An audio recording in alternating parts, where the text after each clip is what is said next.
आकाशवाणी भोपाल से प्रस्तुत है कार्यक्रम आजकल। विषय है 7वां सशस्त्र बल पूर्व सैनिक दिवस। आलेख एवं वाचन स्वर दीपा सिंह।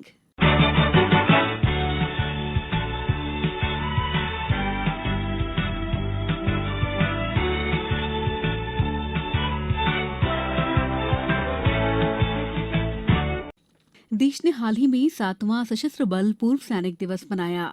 हर साल 14 जनवरी को सशस्त्र बल भूतपूर्व सैनिक दिवस मनाया जाता है।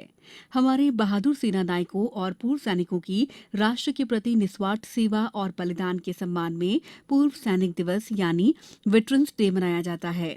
सेना में जो सेवा मुक्त हो चुके हैं उन्हें वेटरन कहा जाता है। इस दिवस को 2017 से मनाया जा रहा है। पहले इस दिवस को युद्ध विराम दिवस कहा जाता था। भारत के इतिहास में इन तीनों सेनाओं के सैनिकों ने भारत के लिए अनगिनत त्याग और बलिदान दिए हैं। वेटरन का योगदान भी देश के लिए महत्वपूर्ण रहा है। ऐसे में हर साल उनके योगदान को सराहने के लिए इस दिवस का आयोजन होता रहा है। देहरादून में आयोजित मुख्य कार्यक्रम में रक्षा मंत्री राजनाथ सिंह ने कहा कि आज का हमारा हर वॉरियर आने वाले कल का सम्मानित वेटरन है। अपने वेटरन्स की वेल बीइंग और उनकी सेटिस्फैक्शन सुनिश्चित करना हमारा कर्तव्य है और ये सरकार अपने कर्तव्य को अच्छी तरह समझती है। हमारे वेटरन्स के कल्याण के लिए सरकार द्वारा अनेक कदम उठाए गए हैं। मैं आप जैसे देश के वीर प्रहरियों के बीच पहुंचता हूं तो मेरा मस्तक श्रद्धा से झुक जाता है।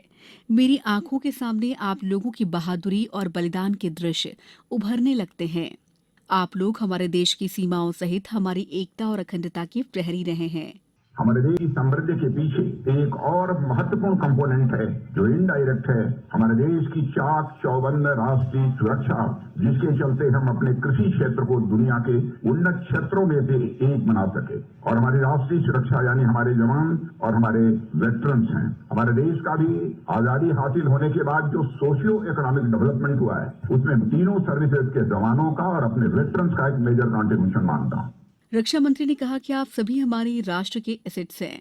मातृभूमि की सेवा में आप लोगों के त्याग और बलिदान की कोई कीमत नहीं चुकाई जा सकती। आप लोगों को ये देश जो पेंशन, मेडिकल सुविधाएं या इसी तरह की और सुविधाएं देता है वो आप सभी के प्रति सम्मान प्रकट करने एक छोटा सा माध्यम भर है। उन्होंने बताया कि हमारे वेटरन्स बंधुओं के वेलफेयर के लिए रक्षा मंत्रालय में एक डेडिकेटेड डिपार्टमेंट है। ये दिखाता है कि हमारे वेटरन्स के प्रति राष्ट्र की जिम्मेदारी क्या है और राष्ट्र की प्राथमिकता क्या है। ये देश आप सभी के प्रति बड़ी कृतज्ञता और सम्मान का भाव रखता है। नई दिल्ली में 7वें सशस्त्र बल पूर्व सैनिक दिवस समारोह में थल सेना प्रमुख जनरल मनोज पांडे, वायुसेना प्रमुख मार्शल वीआर चौधरी और नौसेना प्रमुख एडमिरल आर हरिकुमार ने भी भाग लिया। तीनों सेनाओं के प्रमुखों ने पूर्व सैनिकों के लिए विभिन्न विभागों द्वारा उठाए गए महत्वपूर्ण कल्याणकारी कदमों का उल्लेख किया। उन्होंने राष्ट्र निर्माण में पूर्व सैनिकों की निस्वार्थ सेवा की सराहना की। इस अवसर पर वार्षिक सम्मान पत्रिका का लोकार्पण किया गया। पत्रिका का प्रकाशन थल सेना पूर्व सैनिक महानिदेशालय ने किया। वायुसेना ने भी एक पत्रिका वायु संवेदना का लोकार्पण किया। इस अवसर पर जनरल मनोज पांडे ने कहा कि राष्ट्र को पूर्व सैनिकों पर गर्व है।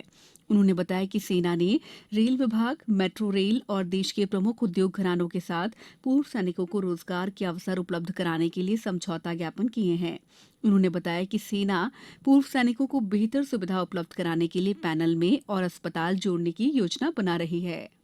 वायुसेना प्रमुख ने कहा है कि पूर्व सैनिकों के लिए वायुसेना नागरिक उड्डयन क्षेत्र में रोजगार के अवसर उपलब्ध कराने के लिए काम कर रही है। एडमिरल हरि कुमार ने कहा कि पेंशन प्रक्रिया में पारदर्शिता लाने के लिए स्पर्श जैसे अभियान शुरू किए गए हैं। कार्यक्रम आजकल में फिलहाल इतना ही। अगले सप्ताह फिर होगी आपसे मुलाकात इसी दिन इसी समय पर। तब तक के लिए नमस्कार।